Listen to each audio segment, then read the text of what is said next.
Hello friends, welcome to MMTN kitchen. இன்றைக்கி நம்ம channel என்ன பார்க்க போகிறோம்னா ஒரு சூப்பரான பெராக்கோட்டை பொரியல் தான் பார்க்க போகிறோம். வாங்க எப்படி செய்யுதுன்னு பார்க்கலாம். பெராக்கோட்டையை நல்லா காய வச்சுக்கோங்க. அதில் இருக்கிற தோலெல்லாம் உரிச்சிட்டு இந்த மாதிரி ரெண்டாக கட் பண்ணி தண்ணியில் போட்டுக்கோங்க. இப்போ இந்த மாதிரி ஒரு வானலில் வச்சுட்டு அது ஃபுல்லாக தண்ணி சேர்த்துக்கோங்க. இது கூடவே தேவையான அளவுக்கு கல் உப்பு சேர்த்துக்கோங்க.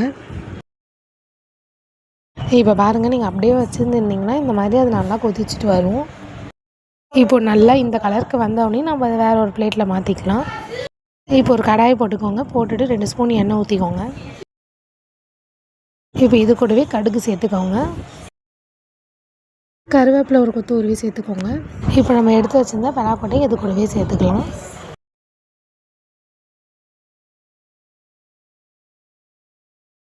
நல்லா வதக்கி விட்டுக்கோங்க.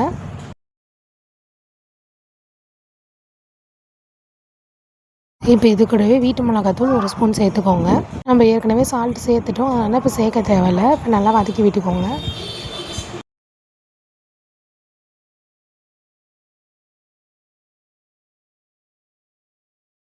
இப்போது ரவுண்டு எண்ணெய் சேர்த்துக்கலாம். இப்போ நம்ம எண்ணெய் சேர்த்தோன்னா நல்லா மொறுமொறுன்னு வரும், அதுக்காக தான். இது செய்யறதுக்கு ரொம்ப நேரம்லாம் ஆகாது, உடனே செஞ்சிடலாம். நல்லா டேஸ்ட்டாகவும் இருக்கும். எப்பவுமே ஒரே மாதிரி பொரியல் செஞ்சு போர் அடிச்சிருச்சுன்னா இந்த மாதிரி ஒரு டிஃப்ரெண்ட்டாக ட்ரை பண்ணி பாருங்கள், நல்லாயிருக்கும்.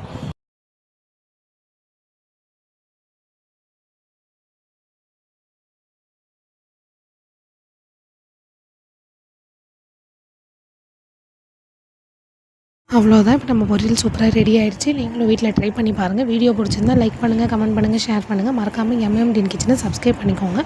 அப்போ தான் நம்ம நெக்ஸ்ட்டு போகிற வீடியோலாம் உங்களுக்கு உடனே அப்டேட் ஆகும். தேங்க்யூ ஃபார் வாட்சிங்.